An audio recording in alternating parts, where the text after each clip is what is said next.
Каракөл шаары Токтогул атында номер 1 мектеп гимназиясы. Мугалим Токтосунова Бурулсун.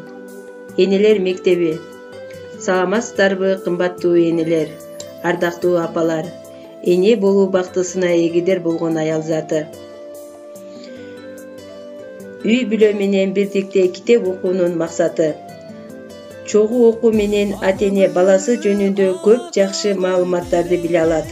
Китепти талкуулап жатканда аңгемелешүү, баарлашуу үй бүлө мүчөлөрүнүн ортосундагы мамилени жакшыртат. Баланын китепке болгон кызыгуусун мажбурсуз ишке ашырат. Бала үй бүлөгө үнүн чыгарып китеп окуп берүү менен бирдикте бат окуусу жана үн кубулту окуусу жакшырат. Бала түшүнбөгөн жерлерин улуулардан сурап биле алат. Баланын алдыга умтулуусу артат. Бүгүнкү сабагыбыздын темасы үй бүлөдө адабий китеп жөнүндө аңгемелешүү, балдарды китепкөйлүккө тарбиялоо. Балдарыбызды адамгерчиликтүү, ыймандуу, акыл эстүү, боорукер кылып тарбиялоонун бир чоң каражаты бул адабий китеп. Ал биз ата-энелер акылыбыз, тажрыйбабыз жетишип айткандарыбыздын көбүн көркөмдөп, кызыктуу кылып айтып берет, түшүндүрөт. Адабий китептерди окуу менен балдар жашоонун терең мазмунун, бийик максаттарды, ага жетүүдөгү карама-каршылык, кыйынчылык жана башкаларды түшүнүп билет. Ошого ак ниеттүүлүк менен жетүүгө аракет кылат. Бирок өкүнүчтүүсү, азыркы учурда биздин балдарыбыз телевизор, радио, телефон деп дээрлик адабий китеп окубай калууда. Буга маани берип, алардын багыттаган да адам аз. Мектепте мугалимдердин айтканы таасирсиз болууда. Бул жерде көп маселе үй бүлөдө ата-эненин, мектепте китепканачынын аракетинен да көз каранды. Бирок азыр биз үй бүлөдө балдарды китепти сүйүүгө тарбиялоо жөнүндө сөз кылмакчыбыз. Эң биринчи, китептин маанисин ата-энелер өздөрү туура жана терең түшүнүүсү зарыл. Адабий китеп бул жөн эле бош убакытта эрмек кылуу үчүн жазылган эмес. Ал жаштарды мыкты сапаттарга ар тараптан тарбиялоо үчүн автор тарабынан 5-10 жыл ичинде чоң эмгектин натыйжасында жазылып чыккан. Ата-энелер өздөрү мына ушуларды түшүнүп, китепти сүйүүнүн, ага кызыгуунун жана этият мамиле кылуунун үлгүсүн балдарына көрсөтүшү зарыл. Мүмкүн болушунча балдар үй бүлөдө ата-энелеринин китеп окуп отурганын көрүүсү зарыл. Эгер окуган китептериңизди кызыктуу жерлерин айтып берип, ой бөлүшүп жүрсөңүз, бул да өтө маанилүү. Анын мааниси өтө чоң.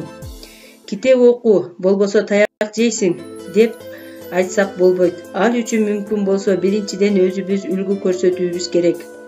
Экинчиден, үй бүлөдө атайын китепкана түзсөңүз жакшы болот. Ал үй бүлөлүк китепкана балдардын жашына ылайыктуу болсун.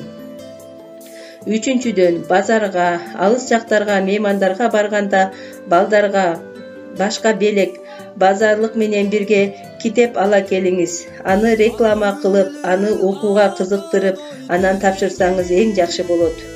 Төртүнчүдөн, мектепке чейинки 5-7 жаштагыдан баштап куракка сүрөттүү китептерди, жомокторду бирге көрүп, окуп берип, кийин мектеп жашында да окуган китептерин чогуу талкуулап, ой бөлүшүп берсеңиз, китептин таалим-тарбиялык мааниси артат.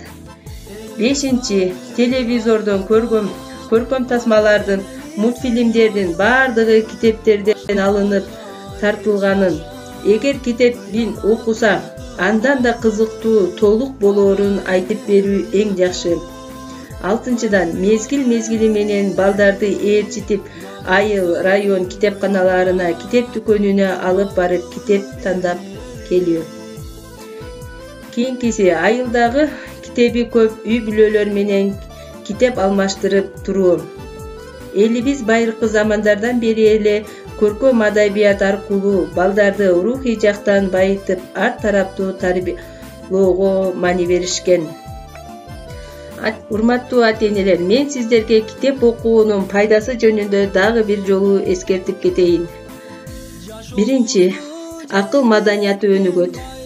Бала китепти көп окуса, акыл маданияты өнүгөт, тарбиясы жакшырат, катасыз, туура жазууга үйрөнөт, баланын сөз байлыгы, кеп маданияты өнүгөт.